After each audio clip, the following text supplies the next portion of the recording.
مازنترین داستان کو پارتی پشتی ریفراندوم و بر انجام نویل مها اکتبر تومار کربید تنه روین و چرکنا سنگران بو با آوه کی کو هشتا شار لدیری کرکوک بو بله پارتی بدیراتیا صدان کیلومتران بیشر سنگرن خو چرکرنو و روین بگوتنا بشکک جفرمانده انوان دی سرواندا فرمان آلوین و وکشان پهاتیه کرن بگوتنا سیروان بارزانی فرمانده سربازی پارتی لسنورک گویرا و مخمور و مثل کو داخویانی بو کنال حزب خدای نود بیجید رویدان 16 اکتبر جه انجام رکفنا نافبرا ما حکومت عراق بو لهفده 2016 بو وکشان پشمرگی لدورین بری سال 2003 و گریان ارتش عراق بوان دوران و را دستگیر کرکوک و بنده و مثل و مخمور و شنگال بلشکر عراقی چند سال به سرچولکرنا قضا شنگال درباز بند که حتی نه دو جاران قضا شنگال شرای پارتی و بیتقه هاتیا چولکرنو اکنجی نویجی لسردست پارتی ریپری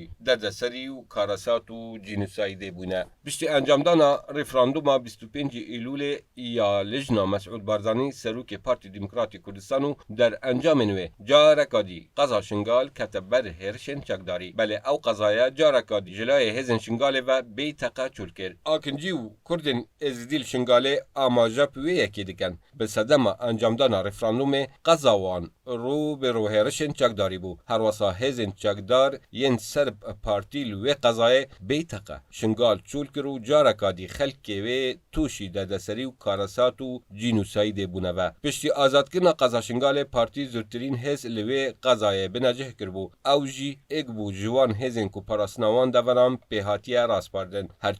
چند هزکن دیجی وکو هزن آزادیا شنگال و هزن شروانان لدوروبرن شنگال و چیای شنگال هبون بله سپیدهیا روژا 17 اکتبر 2017 و دگل لواندنا هزن حشد شعبی برف شنگال هزن پارتی لهمی محور شنگال و دوروبران بیتقه برف حولیر خوبکشان همان روش حیدرشش و فرمانده هزن پاراستنا ازیدخانه دو داخویانیک روزنامه وانیدا راگهاند به هیچ شر براوانیک او هزن کل شنگال بون خوبکشانو او قضایک کفت دست هزن حشد شعبی و لشکر عراقی کانال روداو یه سر پارتی ده همان دمدا و لپخش راستخو دنگو باسن و یکی بلاف کنن که حشد شعبی بیتقه و هیچ براوانیک چویا دنا و قضا شنگال و اوج یکی سلمینیت که شنگال بیتقه و هیچ براوانیک را دستی حشد شعبی کریه اول دمکی دا کلشکر گولانو فرمانده یا دهوک ین سر پارتی سرپرشتی آسایش قضا شنگالو